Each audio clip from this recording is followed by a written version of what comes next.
আন্দোলনকে নীরবে সহ্য করতো। তোমাদের করতে হবে ভিক্ষার ছাড়া আর কিছু জানানোর নয়।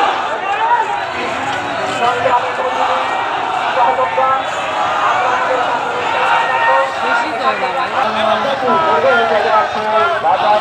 হামলা কেন হামলা কেন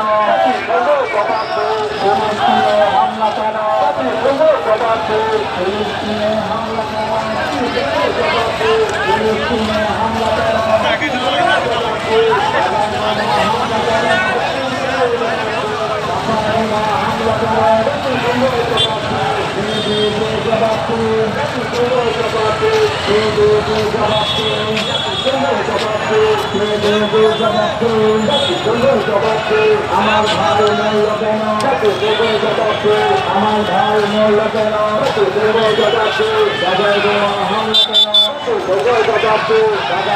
হামলা কেন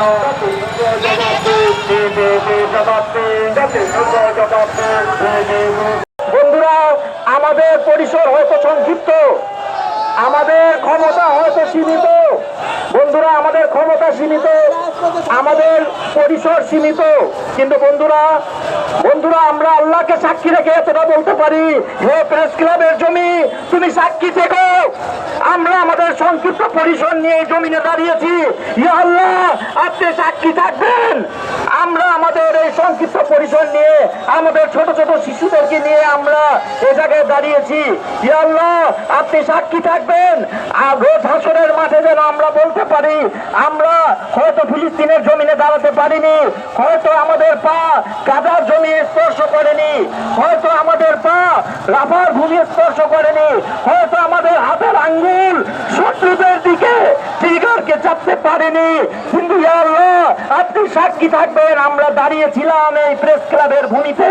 ইয়া আল্লাহ, আপনি সেই সকল নপুরুষ নপুংসকদেরকে আপনারা চোখ খুলে দিন, যারা অন্তত আমাদের মতো মুখ খুলতে লজ্জা পায়, যারা বড় বড় বুলি বলে জাতিসংঘে দাঁড়িয়ে বড় বড় বুলি আওড়ায়, কিন্তু ফিলিস্তিনি মুসলিমদের জন্য তারা এক বিন্দু পানির অবদান তারা রাখে না।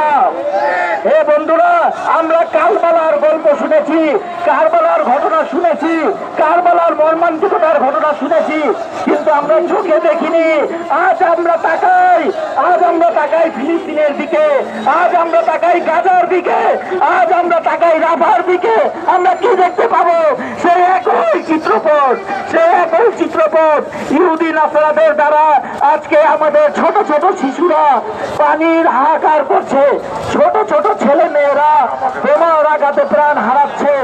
বন্ধুরা, আজকে আমরা এই প্রেস ক্লাবের ভূমিকে সাক্ষী রেখে মহান আল্লাহর